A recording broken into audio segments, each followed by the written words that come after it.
కర్నూలు జిల్లా వెల్దుర్తి మండలం బొమ్మిరెడ్డిపల్లె గ్రామంలో వైసీపీ నాయకులకు సానుభూతి పరులను గ్రామ బహిష్కరణ చేయటం సరికాదని వైసీపీ మాజీ ఎమ్మెల్యేలు కర్నూలులో అన్నారు. బొమ్మిరెడ్డిపల్లె గ్రామంలో జరిగిన ఓ హత్య జరిగి దాదాపు 7 నెలలు అయ్యింది.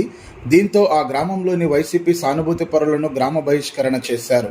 ఈ విషయంలో తగిన న్యాయం చేయాలని వైసీపీ మాజీ ఎమ్మెల్యేలు Katasani Rambhupal Reddy, Kangati Sridevi, YCP SC cell అధ్యక్షుడు సుధాకర్ బాబు తదితరులు ఎస్పీ బిందు మాధవ్ను కలిశారు.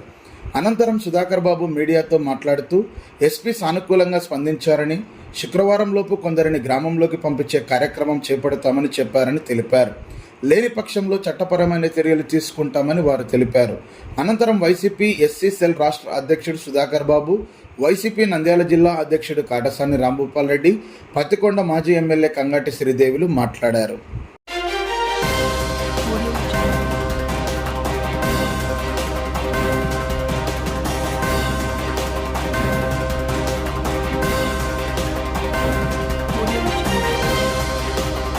రాజ్యాంగం బాబాసాహెబ్ అంబేద్కర్ ఇచ్చిన రాజ్యాంగంలో దళితులను గ్రామ బహిష్కరణ చేసే హక్కు మీకు ఎవరిచ్చారని అడుగుతున్నాం. పోలీసులు పూర్తిగా ఎందుకు చర్య తీసుకోలేదని అడుగుతున్నాం. నిజంగానే అలాంటి పరిస్థితులు, ఘర్షణలు మళ్ళీ వచ్చే కార్యక్రమం ఉండి ఉంటే మీరు ఎందుకు చర్యలు తీసుకోలేదు, ఎందుకు రక్షణ కల్పించలేదు? మీరే అధికారంలో ఉన్నారు కదా, మరి ఇంకొక సంఘటన జరగకుండా పూర్తిగా రక్షణ ఏర్పాటు చేసే కార్యక్రమాన్ని పోలీసు వారు ఎందుకు చేయలేదని అడుగుతుంది వైఎస్ఆర్ కాంగ్రెస్ పార్టీ. ఆ పని చేయకుండా 8 నెలల కాలం పూర్తిగా వైఎస్ఆర్ కాంగ్రెస్ పార్టీకి సంబంధించిన కుటుంబాలు మొత్తాన్ని గ్రామంలోంచి వెలేశారు, గ్రామ బహిష్కరణ చేశారు. 300 ఎకరాల పైచీలకు భూమి ఈ రోజున బీడు భూమిగా మారిపోయింది. చదువుకునే పిల్లలకు చదువు పోయింది. బాలింతలు, వికలాంగులు పూర్తిగా ప్రభుత్వం నుంచి రావాల్సిన ఏ ఒక్క పథకాన్ని పొందలేకపోతున్నారు. చిట్ట చివరికి మిత్రులారా, రేషన్ బియ్యాన్ని కూడా తీసుకునే దానికి ఈ రోజున అవకాశం లేకుండా పోయింది గ్రామంలో. ఎందుకు వివక్ష?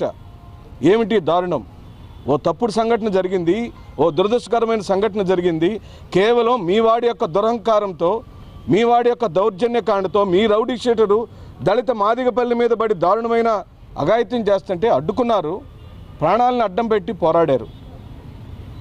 దాని మీద చట్ట ప్రకారం చర్యలు తీసుకోమని మేము అడుగుతున్నాం. ఇప్పటికే మీరు జైలుకు పంపారు. లేదు, మీరు ఛార్జ్ షీట్ వేసిన తర్వాత మళ్ళీ శిక్ష జడ్జి గారు వేస్తారు, చట్టం తన పని తను చేస్తుంది. కానీ గ్రామం నుంచి వెలేసే కార్యక్రమం ఎక్కడుందని చెప్పి అడుగుతున్నాం. ఈరోజున నేను, శ్రీదేవమ్మ గారు, గౌరవనీయులు పార్టీ అధ్యక్షులు రాంభూపాల్ రెడ్డి గారు, సతీష్ గారు, నలుగురం కూడా ఎస్పీ గారిని కలిసాం. వారు చాలా సానుకూలంగా స్పందించారు. మాకు వారి మీద ఇంకా నమ్మకం ఉంది. 8 నెలలైనా ఇంకా నమ్మకం ఉంది.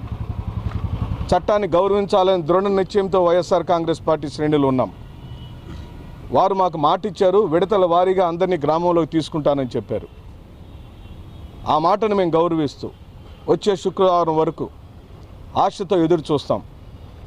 శుక్రవారం రోజు కనుక మా వాళ్ళని గ్రామంలోకి తీసుకోకపోతే, ఎలా చేయకపోతే మేము చట్ట ప్రకారమైనటువంటి చర్యలకు ముందుకు వెళతామని వైఎస్ఆర్ కాంగ్రెస్ పార్టీ శ్రేణులు ఎవ్వరు అధైర్యపడింది. మేము ఎస్పీ గారి దగ్గరికి పోయి బొమ్మిరెడ్డిపల్లె ఆ గ్రామంలో ఎవరైతే వైఎస్ఆర్సీపీ నాయకులు ఉన్నారో వాళ్ళందరూ కూడా ఆ ఇన్సిడెంట్ జరిగిన వాళ్ళ నుంచి ఊరి బయట ఉండే వాళ్ళందరినీ కూడా కేసులో ముద్దాయిలుగా ఉండే వాళ్ళను, ఓకే, ముద్దాయిలకు ఇన్వాల్వ్మెంట్ లేని వాళ్ళని కూడా ఊర్లో లేకుండా ఉండడం అనేది చాలా ఇబ్బంది అయిన పరిస్థితి.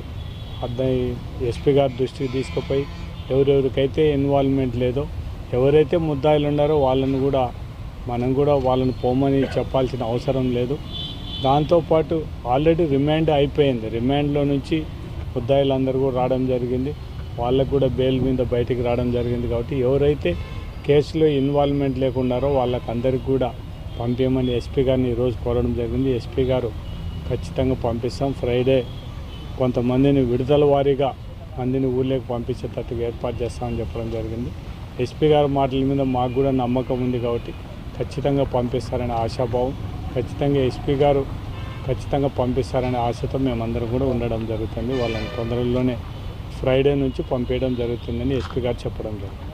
స్టేట్ ఎస్టీ విభాగ అధ్యక్షుడు మన సుధాకర్ అన్న ఎక్స్ ఎమ్మెల్యే ఈరోజు రావడం జరిగింది. బొమ్మిరెడ్డిపల్లి విషయంలో సుమారుగా దాదాపుగా మర్డర్ జరిగి 6 నెలల 7వ నెల అవుతుంది. ఈ సందర్భంగా అందరూ కూడా శిక్ష అనుభవించి, ఎవరైతే కేసులో ఉన్నారో వాళ్ళంతా కూడా శిక్ష అనుభవించి రావడం కూడా జరిగింది. ఈరోజు ఇన్వాల్వ్మెంట్ లేని వాళ్ళను కూడా ఆ రోజు 9వ తేదీ అంటే జూన్ 9వ తేదీ నాడు ఏనాడైతే ఆ హత్య జరిగిందో అప్పుడు ఇన్వాల్వ్మెంట్ లేని వాళ్ళంతా కూడా బయటకు రావడం జరిగింది. అప్పుడు చాలా ఇష్యూస్ అవుతాయని చెప్పేసి మీరు 2 రోజులు బయట ఉండండి అని చెప్పేసి పోలీస్ అంతా ఆ రోజు చెప్పడం వలన బయటకు రావడం జరిగింది. తల్లులు పిల్లలు చంటి బిడ్డలతో తీసుకొని ఆ రోజు బయటకు రావడం జరిగింది.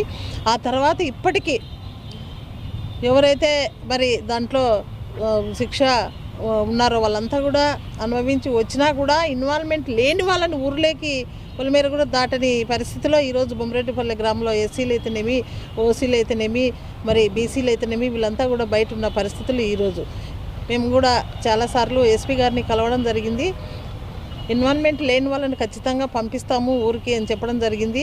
ఆ తర్వాత మళ్ళీ ఇప్పుడు ఇంకా ఎక్కువ సమయం అయినందుకు వాళ్ళంతా కూడా వాళ్ళ బాధలు, వాళ్ళ మహిళల బాధలు, చంటి బిడ్డల బాధలు ఒకరొకరు చాట తల్లి వేరు తండ్రి వేరు పిల్లలు వేరు అయిపోయి లోపల చాలా బాధతో వాళ్ళంతా కూడా మళ్ళీ కూడా అందరూ మొరపెట్టుకోవడం వలన మేమంతా కూడా మళ్ళా జగనన్నకి చెప్పుకోవడం తర్వాత జగనన్న ఎస్టీసీల అన్నకి పంపించి స్టేట్ నుంచి సుధాకర్ అన్నని పంపించి ఈరోజు మళ్ళీ ఒక రిప్రజెంటేషన్ అన్న ద్వారా రాంపాల్ రెడ్డి అన్న మేము అందరము కలిసి ఈరోజు ఎస్పీ గారిని కలిసి మళ్ళీ కూడా ఇవ్వడం జరిగింది.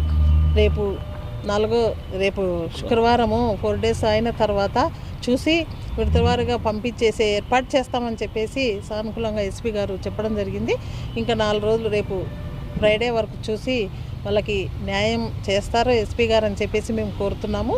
ఈరోజు జరిగినదంతా కూడా ఈరోజు మీడియా ద్వారా తెలియజేస్తున్నాం.